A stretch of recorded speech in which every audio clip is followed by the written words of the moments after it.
Well, hey there, YouTube. It's Petey Two Finger, and I'm here. Where's my dunce cap? I had made a video 2 years ago, and I was incorrect. I was talking out the wrong side of my body when I made this video. So I wanted to set the record straight, and special thanks to Lundgren. Lundgren had come and set me straight. I was completely wrong. I had made this video. At the time, I was playing around with audio circuits. Like this one here is a little board you can get from eBay. It's called an ad828. And they sell them to be used as a mic preamp or a headphone amp. They're really cheap. Now, there's also the ne5532, which is another one that shows up a lot on the eBay and AliExpress for the Chinese audio stuff. And the thing about these products is the op amps that they sell you are fake. They're not authentic. They don't sound bad. And that's arguable. Okay. Typically, audio guys or audiophile people have better ears. This is why they spend the extra money. And a real lot of that goes into that. Like every aspect of the audio is clinically, they have their system. Each component does a really good job at what it needs to do to reproduce the music properly. That's not me. I'm not an audiophile. I'm a musician. I'm a rock and roll guy, and that typically that means distortion. So I had made this video at the time. I was building like this as a little headphone amplifier. As a sidetrack, I know I always tell the story, there was a lawsuit. Someone claimed that a Apple iPod damaged their ear. So at a certain point in the early 2000s, they neutered everything that had a headphone jack was quiet. So the idea of having a booster amplifier, like a little thing that's rechargeable that you would put in between your Walkman or your MP3 player and your headphones to give some gusto on the headphones, becomes reality. And that's what this device is. It's got a input jack, an output jack, a volume knob. There's a little LED to let you know it's on, and then there's a couple of battery holder in here. This is something I slapped together. It's got an ad828 IC chip. That's an op amp. Now, the way they market this on eBay or AliExpress, these circuits that they sell for the ad828 also come with a through-hole version, which is much larger chip. It has a chip holder that you can pull the chip out and put your own in there. So you can buy this. You can get the through-hole version. And then if you can get a legitimate integrated circuit, a real op amp, like really manufactured from Texas Instruments, or say Burr Brown is another company that makes expensive audiophile grade operational amplifiers, well then you can have a cheap little circuit but put the good amp in it, and it's a way to compromise. It's kind of a way to beat the system. Now, would an audiophile want to have a 24-cent headphone amp circuit? No. Okay. Now, in the video that I had made 2 years ago, one of the points that I had brought up was, at that time, in my opinion, they weren't faking the ad828. If you bought a circuit with an ad828, that's the part number for the operational amplifier, the chip. If you bought that, You didn't have to worry about a fake because they were real. Well, that's where I was wrong. And that's the point of this video. 2 years ago, I had made a video talking about fake op amps, and I was well aware of the ne5532 fakes. There's a lot of those out there. And I had assumed, oh, this ad828, it's a through hole, it's an SMT, it's tiny. Those aren't fake because they're tiny. This is what I was saying in the video, and I was completely wrong. Okay. Now, on the other side of the coin, you got somebody like me. You know, I record my own music, so typically it's about a month, and I'll do that from when I wake up to when I go to sleep. It's a full day and night. And by the end of that experience, let's say it's 10 songs, I really am overly familiar with that material. And at that time, that was when I had put this together. And I remember we used a 24-bit wave master of the album I had recorded, and we did a blind test listening on the same set of headphones with the same I have a Creative Labs Zen, which is a really good Walkman MP3 player, and it was wave, it wasn't 128 kbps. The guy mentioned, you know, well, you're not going to be able to hear the difference in these chips if there's a bottleneck, meaning if the source music you're listening to is a crappy MP3. You need, like I said, the system, every element of it, preferably, is outstanding. So when we did this test, we were using authentic ne5532 Texas Instruments op amps. Those are they're good. They're good sounding op amps. Up against this ad828, I could not tell the difference. And that's where my new friend Mr. Lundgren pointed out, well, I was incorrect about that. Well, I don't know what to tell you. They're obviously making these fake chips good enough that it fooled me. So at that point, is it Emperor's New Clothes? I don't know. Like I said, the ne5532, there's the diode test where you put your meter across pins 2 and 3, and it will show the voltage drop of the diode. There's one going one way, one going the other way. There's a pair of diodes facing opposite directions on pins 2 and 3, and the fake ne5532 chips do not have that. So this is one way you can really tell, besides looking at the logo. Like most of the fakes that I've seen, it's real obvious because the Texas Instruments logo looks funny. So that's right.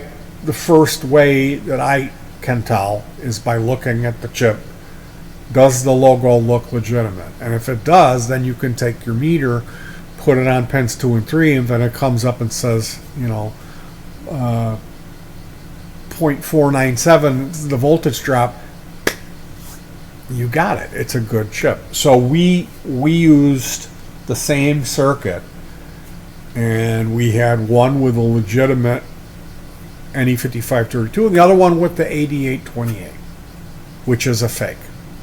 And how do you know that's a fake? Well, Lundgren let me know they cost $11+ at DigiKey. That's how much they cost. So AliExpress is selling this board with this chip on it. I mean, I think I saw one for 24 cents. Now that's not counting the shipping, and they probably charge you $6 for shipping, overcharge on that, and that's where they make up the difference. But so how are they selling you? How are they shipping you for $6 the circuit board when the chip that's on the board costs $11? It's obviously that it's a fake. I see. And my point is, we did that test with my own music that I had recorded, and I know when I say that, immediately you're going to think, oh, well, that's the bottleneck. Your recordings are bad. Because when you listen to people's home recordings, they don't sound like something that you would hear on the radio. There'll be a real lot of reverb. There'll be a lot of hiss. Home recordings are just that. Well, I went through that phase years ago, and I learned and progressed with the technology, and my home recordings have significantly improved to the point where they're much closer to something that you would hear on the radio. They sound good now, really good. So, like 2016, that album that I did there, I'm really proud of that, mixing and mastering.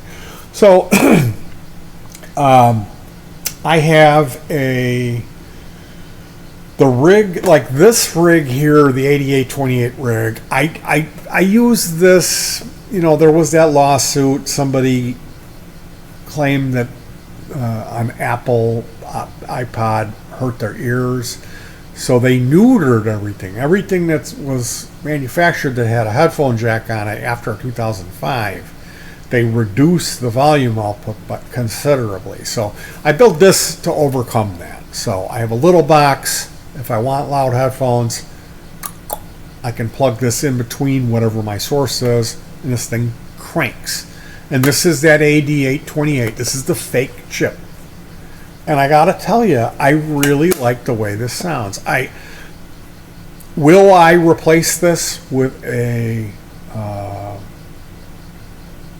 through-hole version and put one of my Texas Instruments chips in here? I probably will, now that I know that it's fake. And it would be interesting to do another comparison test. So that's what's on the menu. I will be doing that. More recently, I spent a bunch of money on some other things. We got a new mixing board. I got these PV arcade magnetically shielded biaxial 6.5-inch woofer, 19 millimeter titanium tweeter. They're like arcade speakers. I forget what they're called. 625s, PV Impulse, I think they're called. And I bought a bunch of other stuff for the band. Guitar straps, some fancy wooden knobs for this goofy guitar. I can't get the right knobs on it. It just looks terrible. So I spent a bunch of money on a bunch of aesthetic, and I really don't have it in the budget to be doing this right away, but I will replace this. It'll be interesting. I probably have that stuff here. I have to look. I ordered a bunch of that stuff, and I have the proper IC chips. But I did want to come on here and make a video where I put my dunce cap on and apologize to you guys because I didn't know what I was talking. I rarely do I come on here and I just kind of wing it most of the time. And I had no idea that the ad828 was some big deal hi-fi chip that costs $11. Live and learn. Now I know. I can't believe that though. An $11 op amp that I never heard of. I thought that was only the Burr Browns, which I've got a pair of Burr Brown, or maybe it's just one.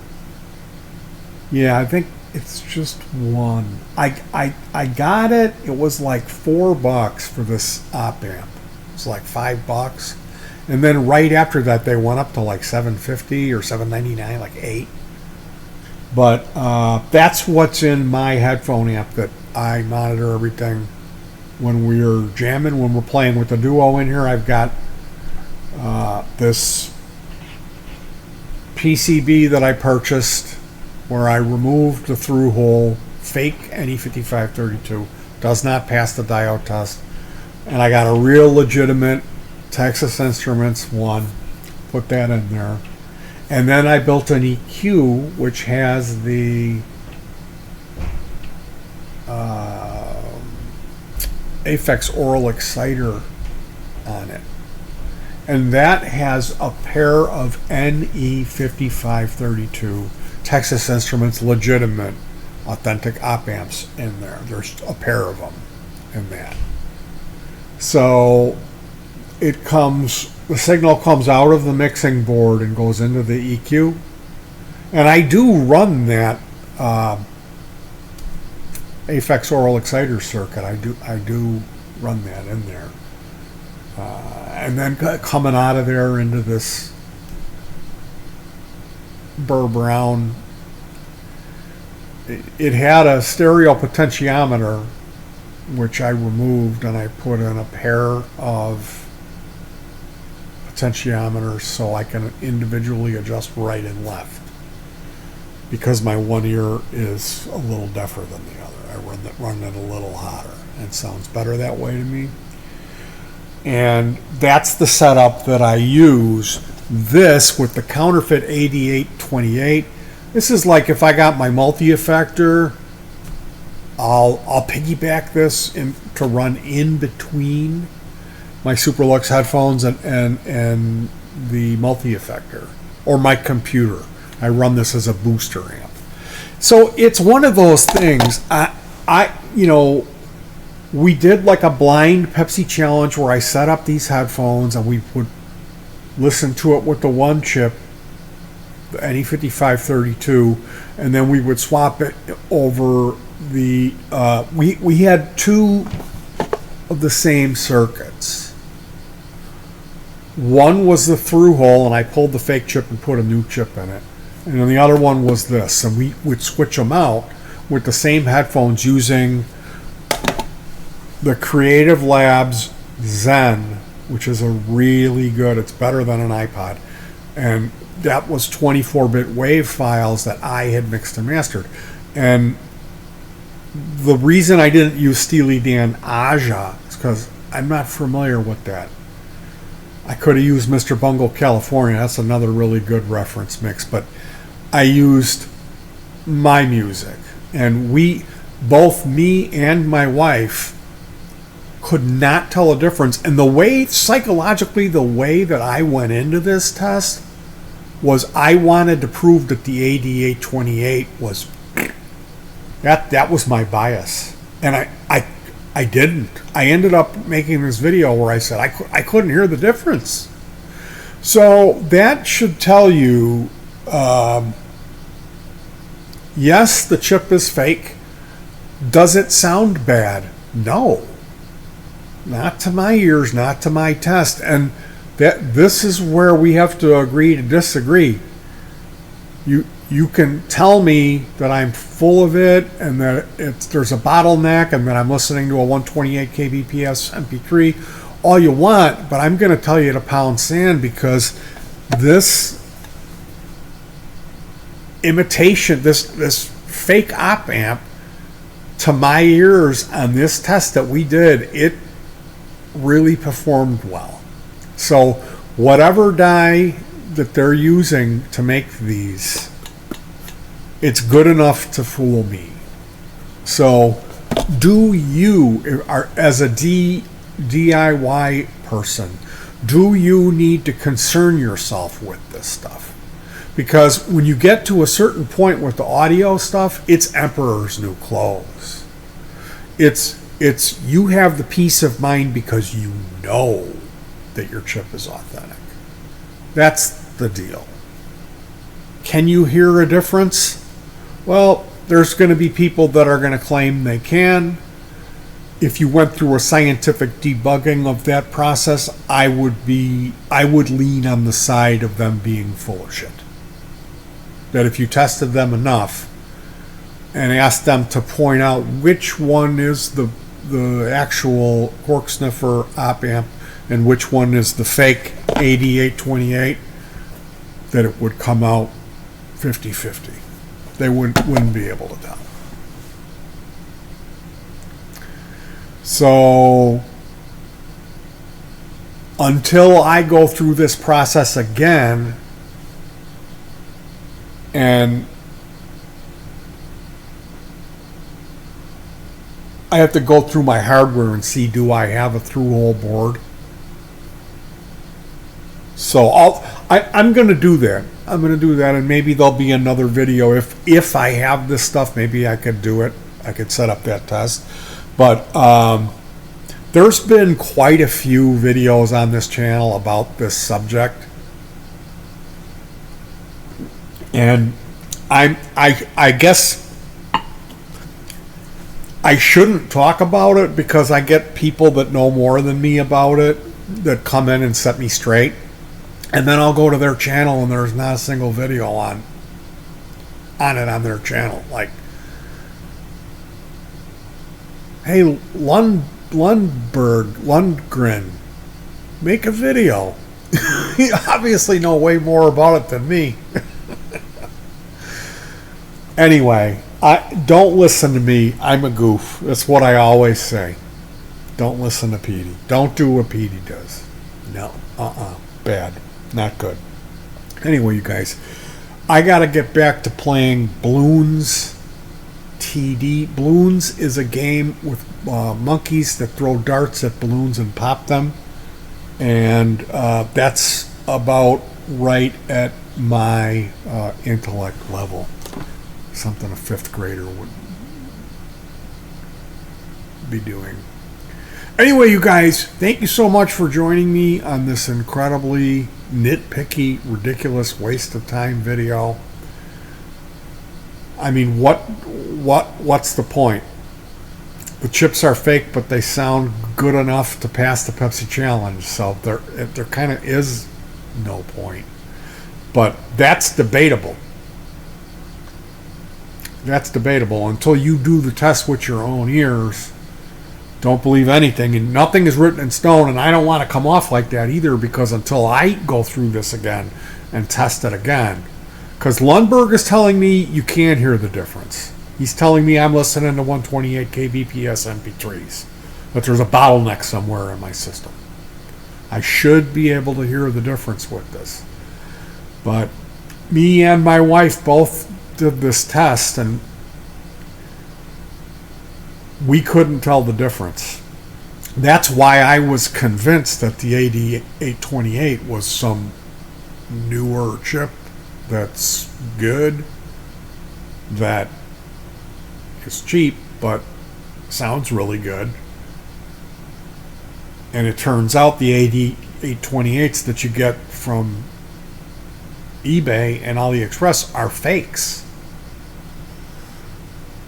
So, all right, I can keep going over this and over this, but I will let you guys go. Thank you for joining me on this one. I'll talk to you guys soon.